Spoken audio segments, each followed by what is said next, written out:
The question as to why Guyana has denied so many foreign nationals entry into the country was raised during the meeting.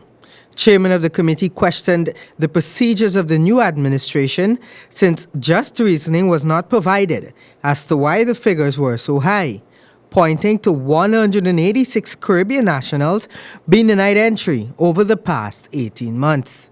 Is there a more reticence, a greater reticence in how we flex with people coming in, and therefore we're putting up more laws?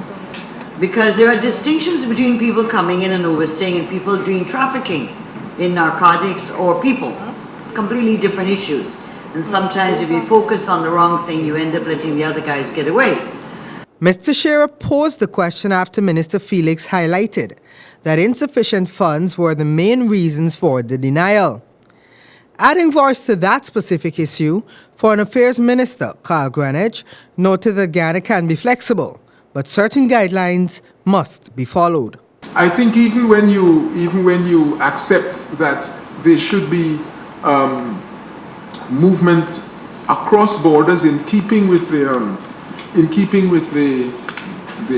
principles set out in the CSME, it does not entitle Caribbean nationals to move wheresoever they wish, whatever the circumstances. They have to satisfy minimum requirements such as, for example, that they have the wherewithal with which to keep themselves out of social security and destitution.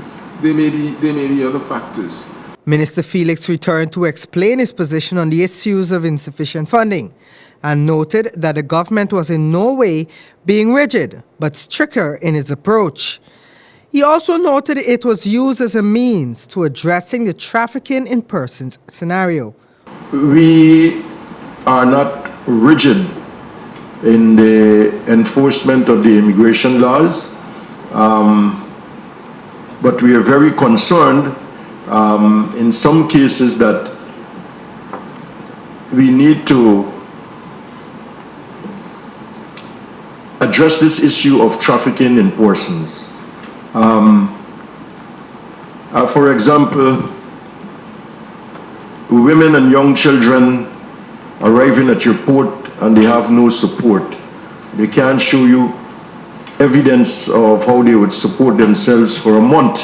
Minister Felix noted that the very issue of trafficking in persons is under review and saw the ministry double-checking the addresses provided by foreign nationals, since there have been instances where the information provided was false.